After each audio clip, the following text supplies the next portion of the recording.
Welcome to Outlander Media Network. We're at the Madison Theater in Covington, Kentucky, and I'm with Emily from September Mourning. Are we in Kentucky? Oh, we are. Yeah, barely. That's a great way to start it. I was like, wait, are we in Kentucky? Oh, yeah. Sorry. Oh, my God. I'm in full tour mode, and this is the first show. I'm like, I don't know what day it is, time it is. Like, yeah. Anyway. Yeah, we were driving all the way from Knoxville to here. No, you threw me with the Tennessee thing, and I'm like, wait, we're in Kentucky? Oh, yeah, that's right, we are. Well, I was telling her that you're the only artist that I have seen. This is going to be my third time seeing you, and I've not seen you in the same state twice. Oh, really? Okay. Yeah, this is my first time here at Madison with you. Okay. My last one was at the Open Chord in Knoxville. Oh, shit. That was the Knoxville one. Yeah. I remember that. And you headlined that one. Yeah, that was a headliner. Great show. Thank you. By the way. Yeah, and the first time I saw you, I never even heard of you guys.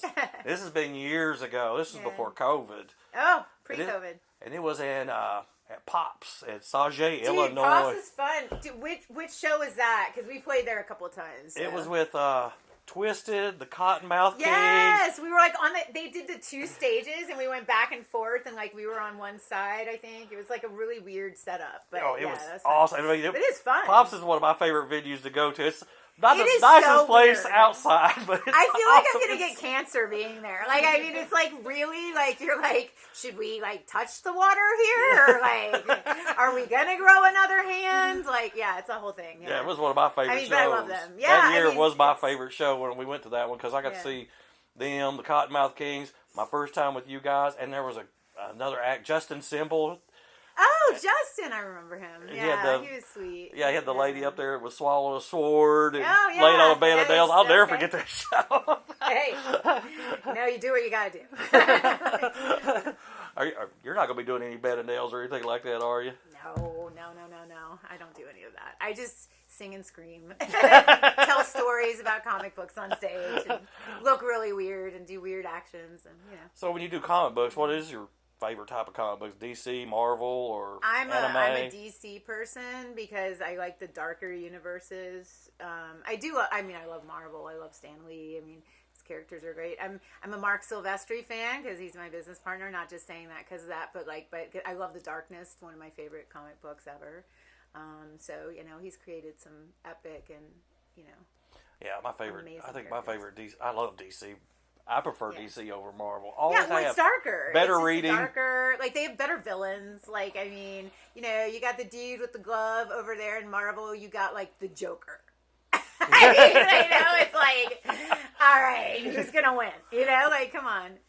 Yeah, we like some of the comic book series, like Zero Hour, Neron when he was doing the selling the souls, and then there was a zombie one that was real Darkest Hour that had the zombies with it was killing superheroes off on that one, and that was a pretty cool. But they're dark like that. They don't care. They don't give two shits. They'll like kill people off. They're like, all right, so I mean they've killed main superheroes before, and just done it in the books. But I love anime too. Big fan of like Death Note is a big read for me. Love that. Grew up on like Black Butler, which is like a more like kiddie sort of anime, I guess. But I love Ghost in the Shell, like all the old school like OG anime stuff. So yeah. Yeah, we had like I said, I had a picture, and somebody asked me. I was showing a picture where we met you at Open Chord Knoxville, and they asked me if I was standing next to a mannequin. I said, no, that's actually somebody there. Really is there. Nope, she breathes. We don't know if she's real, but breathes. You do an amazing job with your makeup. I mean, it was just like, fun. People were like, is that a real person? I said, yeah, that really is. She's that. So we always like to ask certain questions, like, have you, like, back in my day, back in the 90s, or was it 90s? Yeah, it was 90s. They used to have Lilith Fair. I don't know if you ever heard of that. Isn't that the all-girl thing? Yeah. Have you ever thought about, would it be awesome if they brought back a 1 day or 2 day festival? If they did a Lilith Fair, it would have to be like, not Lilith Fair, but like Lilith, the tour. Like, and it would have to be heavy. Like, that's what they need to do. I think that would be amazing. Like, just doing a heavy female-fronted. Because now, like, in this day, like, there's a lot more heavier female-fronted rock bands than there ever was before. Like, back in the 90s, there was nothing, you know? Like, but, like, now you have, like, you know, everybody is doing, like, screaming, like, sort of vocals and things like that. Because, like, we're all really angry at you men. So, like, so it's all your fault. This is happening. Trust me, my handler says the same thing. She's like nodding, like, yeah, you got it, girl. She had her moments with me in the car right up right, here. I bet. All right. Well, I'm glad he's still alive. Anyway, so, yeah, but, you know, like, I think that it would be really fun to do something that was kind of, like, heavy and call it, like, Lilith, because Lilith is, like, you know, a demon, so that would be kind of cool. I mean, it could have a cool night, or if they just had a full female tour like that, I'd go to that show in a heartbeat. I think it would be great, you know. I mean, female-fronted bands are hot right now, and there's a lot of really good ones out there that have a lot of different things that they offer, you know. Like, we're not the same as anybody else out there, like, and there's a lot of bands like us that have very, like, unique perspectives on their art. So, like, if you had a tour with a female band, who would you want to tour with? Oh wow, that's hard. I mean, there's like me growing up, like, going Evanescence sort of thing, like Amy Lee, right? Like, you know, like, we all kind of grew up on Amy Lee. So that was, you know, that would be just otherworldly to do something with her. I love Lizzie Hale of Hailstorm. I think she's immaculate. Like, we always get compared to In This Moment, but I think that, like, we're very different. Like, our whole aesthetic is quite different, actually. And I think the reason they compare you to In This Moment is because you put on a show. Yeah. And In This Moment puts on a show. I mean, yeah. You know, we want to be entertained when we come out. And like I say, that's and you guys put on to entertain you guys. You know, that's why I get paid. And In This Moment is pretty awesome to see live. And I love what they do. Like, they do a whole thing that's their thing, and we do a whole thing that's our thing. So I think that if you put us on a tour together, it would be really strong, because it would have, like, really strong front women, like, doing a very strong tour. So, like, I would love to see something like In This Moment with September Mourning, possibly a Raven Black. Yeah, something like that would be really fun. That'd be, like I said, I would. Yeah, that's all, like, really theatrical stuff. So it would be a very nice tour. I mean, we were fortunate enough to see Hailstorm and Evanescence together. Yeah, that must have been insane, because it was the pipes on those. The problem was, it was so insane was, when we went to that show, it was right after COVID had kind of settled down. We had to go in there with cards saying we were vaccinated. Masks? Did you still have to? No, we'd have to wear a mask, but you had to have a proof that you'd been vaccinated before you walked in the doors or had a negative COVID test. I just think all that is so silly. I'm not going to get into political stuff in this podcast, but, like, yeah, I mean, there is a lot I have to say about all that. But anyway, whatever. I mean, I understand that, because, like I said, we were, you know, it took away for a year that I couldn't go to a concert, and I was one of those that had to work. Yeah. I was an essential. She was an essential employee. I was an essential employee. Oh, okay. I didn't miss a day of work through the whole thing, and it was like, I'm making money, but I have nothing to do when I get done at the end of the day. Yeah, there's, like, nothing open. It's like a whole thing. Yeah. I don't know. I camped out in my house and learned about cryptocurrencies. I started trading coins. So, like, that was, you know, doing NFTs and things like that with the band. So, when the thing lifted, what was your first? You remember what your first venue was you played when you?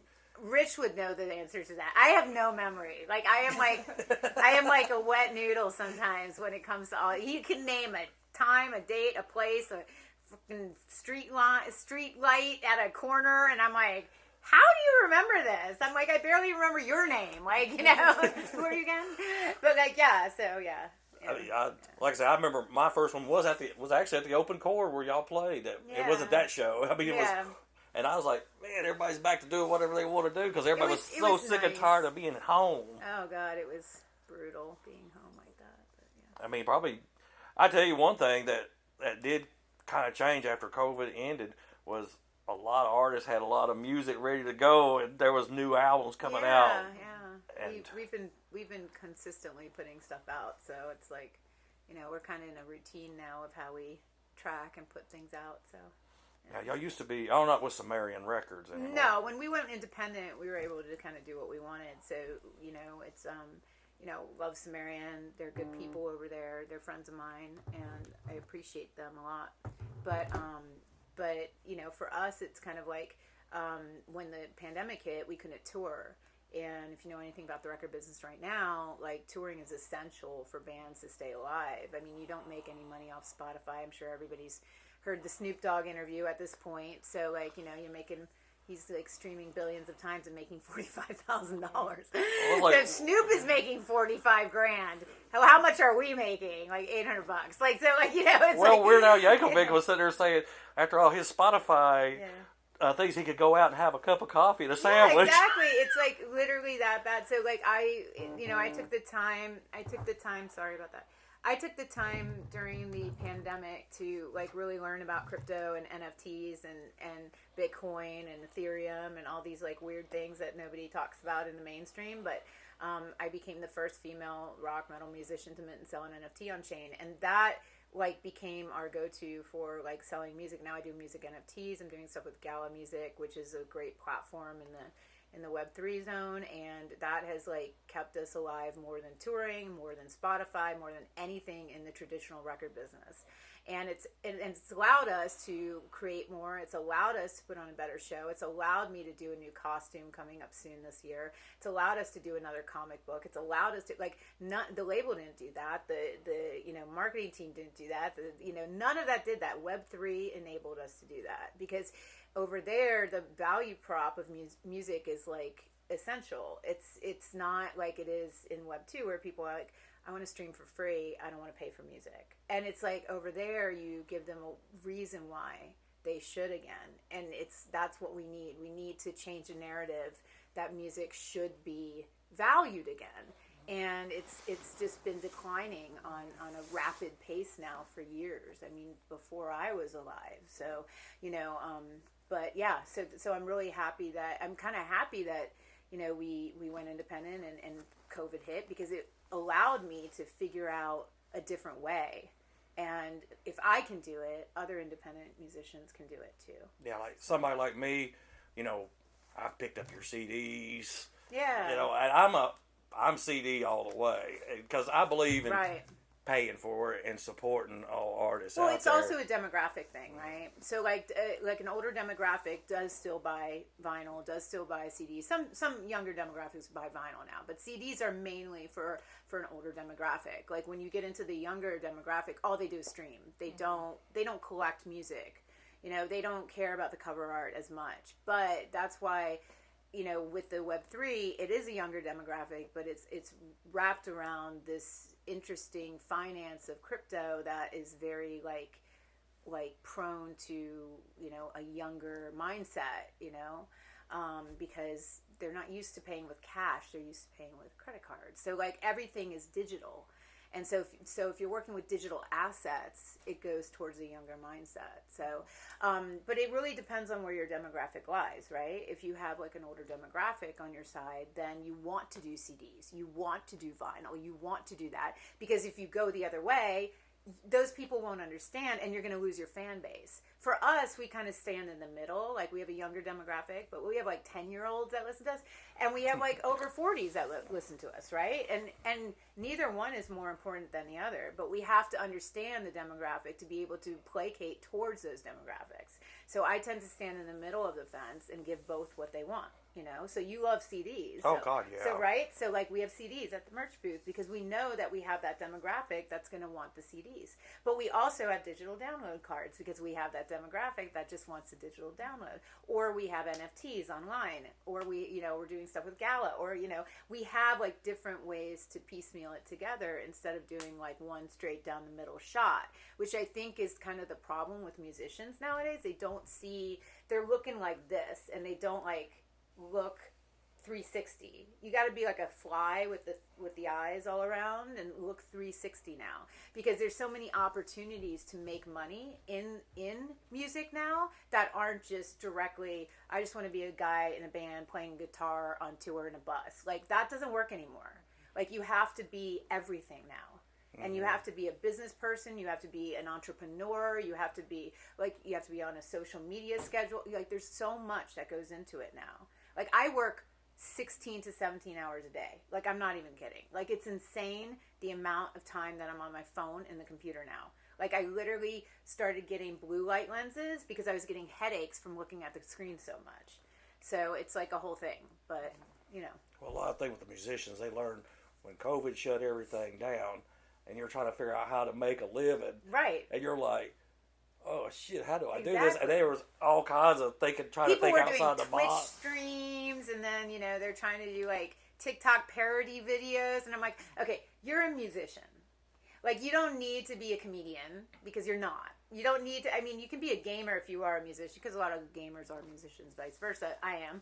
So, like, yeah, do your Twitch stream, make your money. Like, Ronnie Radke made a lot of money doing Twitch. So, like, you know, I mean, there's some symbiotic, like, relationship there. But don't go out of your genre to try to placate to a trend, you know? I saw a lot of that during COVID, and I was like, it was so cringe. I was like, I'm not doing that. Like, that is not, like, so I need a better way. I need to stay in my lane and what I do well and be able to make money off of it. And that's when I found, like, NFTs and crypto. Yeah, it was like, when MTV started back in the 80s, and you had certain musicians say, I found out real quickly I'm not an actor. When they were putting all these videos out there. Oh my God. Like, if you look back at the 80s videos, oofy doofy. Like, what are you doing? Like, don't try to do that. I mean, Madonna got away with it, right? But, like, nobody else did. And she wasn't very good in the beginning. I mean, she got better, kind of, but, you know. But she could actually act in movies and stuff like Sorta. that. Come on. Come on, the first couple of Madonna movies were her being herself. Let's be real. Yeah, okay. Like, that's not acting. Susan. That's her, like, doing reality television at that point. So, you know. But I love Madonna. I mean, she's an OG in the music space, so you got to give your props to Madonna because, you know. Oh, yeah. She's like 900 years old and still kicking it. So, like, I'm like, all right, girl. You go on there with your cone bra, like, when you're 900 years old. If I can do that, hell yeah, I'll do it. Hell yeah. I mean, that's like, we sit there and watch some of these artists. Like, I tell you, like, one artist, I don't know how, they just retired, supposedly, was Kiss. Oh, like, yeah. How in the hell are y'all out there with 70 years old and those platform boots and all all that gear on? Yeah. I'm like, how are you guys still doing that? I saw Kiss with I was lucky enough to go with David Draymond from Disturbed and the whole band. We all went over to see Kiss. And it was crazy because I've never seen them live. Mm-hmm. So I'm like watching this and I had no idea Paul was actually a drag queen grandma from Scarsdale, New York. Because that's what he sounds like. He sounds like a drag queen grandma from like upper New York. Like it's hilarious. His like accent and everything like that and how he talks and like and I just could not get over it. And I was laughing so hard the whole time. And like, what they did, and I'm like trying to transport myself to the 70s, I guess, when they really blew up, right? And back then, seeing that mind blown. Like, that's insane. So hats off to them for like being that creative and visual and cool. Like, I mean, and they kept changing whatever music it was. They changed with it. They kind of went with the trends. Like when you listen to the music that they played, I recognize that because they took little things from different pop culture music things and put them into their music, which is really fucking smart. Like it broadened their audience, and so yeah, I mean, Gene is honestly, probably one of the best businessmen in music ever existed. Like, he's kind of like the Jeff Bezos of like music, I'd say. Like, that's what I would say Gene Simmons is. And like, he's kind of like, I look up to him. I'm like, oh wow, you fucking set the bar. Like, everybody else did stuff, did bands, did things, whatever. You made a fucking empire. Like, that's you can cool. Go see your first Kiss show and then get in a Kiss coffin and go to the grave after it's all said and done when you're old. Because it's like they got something from birth to death. Dude, he's the king of merchandising. He has merchandised the fuck out of that band. Like, it's great. I mean, he's, like I said, Kiss was, like I said, I saw their farewell tour in 2 different decades. Yeah, really? Because they started all over again. I was like, man. They're going to do it again. I mean, I mean, if I were them, I would. Because, like, they have that, until their fan base, like, totally goes to zero, which is probably never going to happen because they bring their families. Like, it's like the fathers and mothers, they bring their kids, and their kids grow up with it. So then they become fans. So it just recycles over and over. And it's really cool to see. And, I mean, that's what Madonna did with the gays, right? Cher did it too. They just all different generations of them, I mean, I remember going to see Cher. Cher did it pushed too. in her 70s when I saw her. She's another one that's no, she was in her 60s when I saw her. Yeah, but she's fucking hot. Like, isn't she dating some 19-year-old or something like that? More power to her. Good for her. Go, girl. I want to be Cher when I grow up. Who doesn't? I think everybody does. Doesn't matter if you're a man or a woman. Yeah, like I said, we're excited about this. I mean, this is my first time. The last time I was here, it's been 10 years ago since I've been at this facility. Yeah. And I was telling her, I was like, it's right before you get to Cincinnati. Yeah. We've been to she's been to Cincinnati for a show, but she's never been to this area for a show. Yeah, exactly. And it's a cool little building right here. I think your bassist, I think he is a Cincinnati guy. So is Rich, my guitarist, whose birthday is today. So yeah, we were. And Kennedy, my merch girl, is from here. Everybody's from here except for me and Kyle. We're like the 2 ones that are like. Where are y'all from? California. We're over in California. I mean, I'm originally from New York, but like. I live in California now, and so does Kyle. Yeah, she's a New Yorker. Mm-hmm. Oh, fuck yeah, okay. That's why, I see you. Yeah. I see you. She's an Albany gal. Oh, nice, okay. Like the capital, right? Yeah. I've been up there a couple of times. Like, we went through there to play some shows and stuff like that. Yeah, I lived in Jersey City at one point. Oh, Bridge and Tunnel. Yeah, we don't talk to you. But I always tell people, you go on vacation to New York, go to Newark, and take the train into New York. And so much, it adds to the experience, is what I always tell everybody. Yeah, it does, but it's always nicer to stay in Manhattan. Let's be real, right? Okay. Right. She understands what I'm saying. I'm a spoiled Manhattan person. I like staying in the city. I mean, I have to admit, when I flew in the first time, I stayed in Long Island the first time I was ever to New York. And, oof. This girl I was seeing had family in Long Island. It was like, this is pretty nice over here. No, Long Island isn't bad. I mean, there's some really nice. I dated a guy from Long Island for a minute, and I used to go out there a bit. It was really nice. Take the train out, LIRR. Yeah. So after you get done with this little tour that you're on with Outlier, where will y'all go next after that? We're gonna go right in Nashville for a minute and right in Michigan. We got to get 2 songs busted out, and then we have like the rest of February off. I might be going to Paris for a minute for NFT Paris, but I'm not sure yet. So, and we're just putting together content because we have, a release in February on Gala. We have a release on Gala on the 16th of this month. So we kind of like, how we're doing is we're releasing everything through these NFT platforms first, and then it goes to streaming. So like it's like exclusive to the people that want to like really support and like throw down for that, for that NFT and get the streaming over there. And then we move it to the streaming platforms for like the normies that don't really have anything to do with that side of it, so that they can enjoy it. Like Body Count just came out on streaming today, and if you like heavy music, I say fuck like 16 times in that the whole like lyric is. I'd only get it if you said it 17 times. Yeah, it's the stupidest lyric I've ever written in my life, but it felt so good to write it. So I was just like, shut the fuck up, get down. I mean, come on, like how like, but I like it. It's fun to sing live. We just did it in rehearsal, and it's a beast. Yeah, we love like I said, I'm a CD guy. I always will be. It's like it blows my mind of how much things have changed. Like if you go to arena concerts, they don't take cash, and I'm like, yeah, cash is trash. And I was like, what the? Well, that's what I'm saying. It's like it's you can tell that it's a different demographic. It changes as we go more towards digital. Like everything's going to be digital. Like at currency. Like I mean, that's why like they just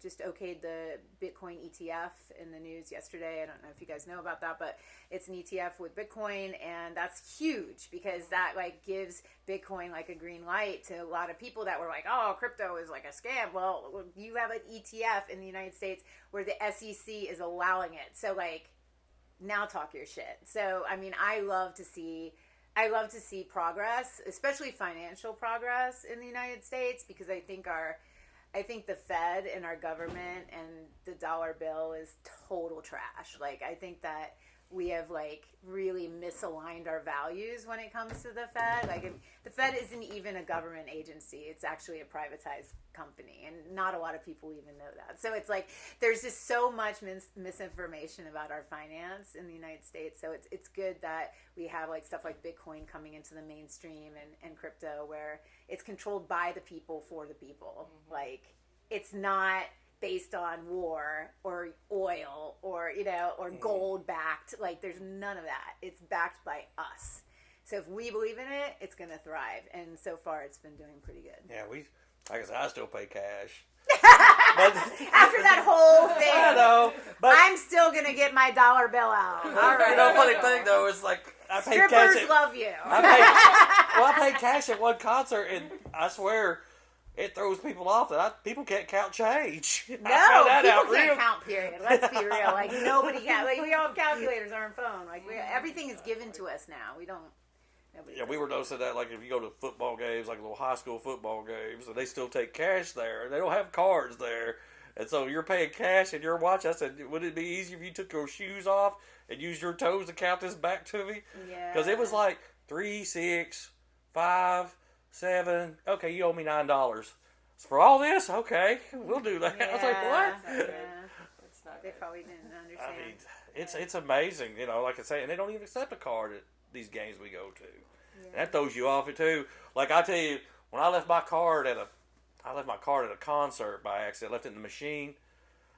And the biggest thing I love to have my card for is gas. Because I hate walking inside. Yeah, of course. And here I was for a week waiting for a new card, trying to figure out, all right, how much does it cost to fill this stupid car up? Right. That I've got to, and I get the cards, Bitcoins, and all that. Yeah. I see there's pluses and minuses to both. There's pluses to it, because, like, can you imagine just going on an app on your phone and being able to scan it at the pump, and, like, you always have your phone with you. Not a lot of people lose their phones. I mean, you sometimes do, but, like, I'm the worst. I forget my phone all the time. But if you forget your phone, like, your wallet's secure. Like, with Bitcoin and crypto, your wallet's secure as long as you don't forget your passcode, or Yeah, like I say, I'm the worst one when it comes to the phone. She'll sit there and tell you, like, we'll go inside of a building, and she said, you don't have your phone with you. I said, Jesus. I'll stay outside the bathroom when you come out. Don't worry. Mine's, like, attached to my hand. I don't know. Like, it's very hard for me to, like, even. Like, she gets a little nervous, like, if you go to Buc-ee's. Have you ever been to Buc-ee's? It's a gas station / super Walmart. Oh, Jesus. That sounds like a whole lot of ADD going on there. Oh, my God. It's like I said, it's the cleanest bathrooms on the planet. Yeah. If you want to go anywhere, Buc-ee's has the cleanest bathrooms on the planet. People remember that for tour. Yeah, if you ever see one, stop in there and check out the bathroom. You'll be like, okay, I get it. All right. Just the bathrooms alone. Well, we're going to wrap this up so you can get ready for the show tonight, and we look forward to seeing your show. Yeah, I can't wait for you guys to see you again. Like I said, my first time seeing you in Kentucky. Hopefully we got to do every state, guys. Hey, don't be shocked with us. Follow us around like a fish tour. Well, there you go. You'd be surprised how many states we pop into. I should have brought all my weed for you, and then you'd follow us around the fish tour. Yeah. And we appreciate you taking time with us. Of course, and thank you, guys. Good luck tonight, and follow September Mourning on Spotify. Yes, Facebook, Instagram. We're on TikTok. We're on Twitter. Like, you can actually just go to septembermourning.com, and that's mourning.com. And you can find all of our handles up there, so you can follow us along there if you want to. And then my personal stuff is different. I'm Emily Lazar _SM pretty much across board, so you can find me there. All right. Thanks a lot, Emily. And we are out of here, and we'll catch you at the show tonight. Peace out. Thank you, guys.